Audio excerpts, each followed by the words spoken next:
Hi guys, magtorta tagtalong guys para ugma buntag ako na daan siyang gisugba gamit ang stove lang kay wa may sugba nga kanang uling guys away haling ba dili na lang ta magsugba no pwede ra man gyapon. Yan, mas sayon pa noon siya diri guys. Ay, mao?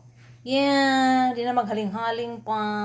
Mao? Nasugba na ang 3 pieces guys ug nagsugba na sad kog another 3 pieces. 6 lang kabuka kong lutuon guys kay upat ra man pud mi. Kapoy man guni siya guys kay mapanit-panit pa manang karon na lang ang gabi i-prepare na daan para ugma luto na lang gyud. Di ta magkalit-lit tungod aning recipe nga kalangan. Kami mo guni nga sudan guys mo nang bahalaglangan sige na lang luto na lang tano.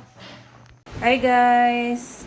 Ang akong gisugba gabi guys, ako nang gipanitan, yung ako nang giflat, gitimplahan na po na ko siya asin, magic sarap o paminta nga powder.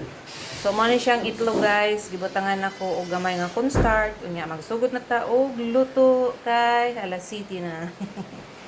Karon guys, ako nang gibutang ang itlog sa itlog ng talong sa itlog. Kay magluto na ta. Okay. Ngayon na itong kalayo guys kay susubra ka adyo dalit ra na mapagod.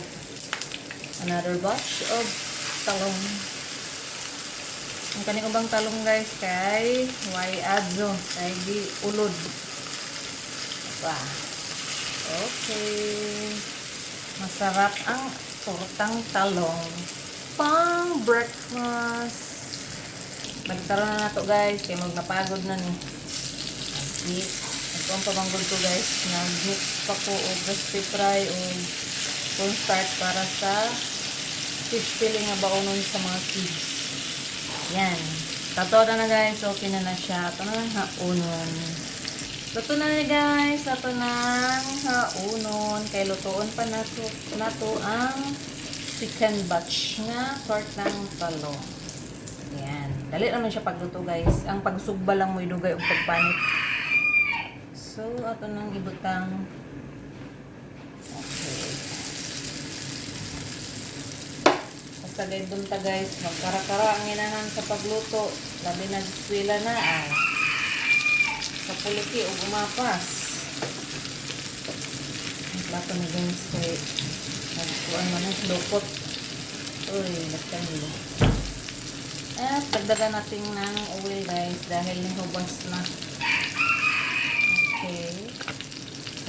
At ato na ito aming bilin nga itlog kay sadyang. Ayan.